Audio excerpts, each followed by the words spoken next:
Bienvenue dans cette édition des classiques chinois au goût du jour. Nous vous proposons de revenir sur un adage célèbre, extrait de la dispute sur le sel et le fer, un traité écrit par Huan Quan pendant la dynastie des Han occidentaux il y a plus de 2000 ans. Il s'agit de Yu Su Zhe, Wu Shi, Yu Zhe Zhe, Yin Shi, qui signifie celui qui veut du millet sème au moment propice, celui qui veut gouverner agit selon les circonstances.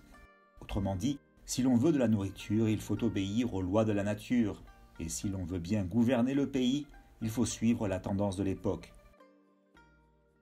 Cette formule incarne la sagesse de la Chine ancienne. Les Chinois croient en effet que l'évolution des choses dans la nature ou dans la société obéit à certaines lois, et que si on les respecte, on peut obtenir un bon résultat avec peu d'efforts. Dans le cas contraire, on subit échecs et revers.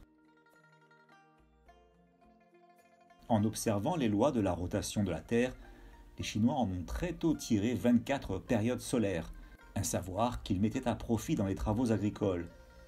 Les dynasties chinoises ont également attaché une grande importance à la rédaction d'annales, pour tirer des leçons de l'histoire et prendre le pouls de l'époque.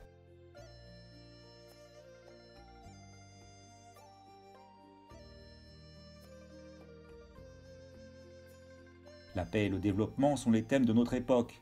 Lors de la 20e réunion du Conseil des chefs d'État de l'Organisation de coopération de Shanghai, le président Xi Jinping s'est inspiré de cette formule dans son allocution. Il a souligné que la tendance de l'époque dans le monde d'aujourd'hui est irrésistiblement orientée vers la paix, le développement, la coopération et le gagnant-gagnant. Il a enjoint chaque pays à s'ouvrir à la coopération mutuellement bénéfique et à abandonner le jeu à somme nulle. Cette année, la pandémie de Covid-19 a accéléré l'ajustement de l'échiquier international et le monde entre dans une période de turbulence et de changement. Chaque pays doit donc faire preuve de plus de clairvoyance pour évaluer en profondeur et avec précision les tendances et le cours du développement de l'humanité.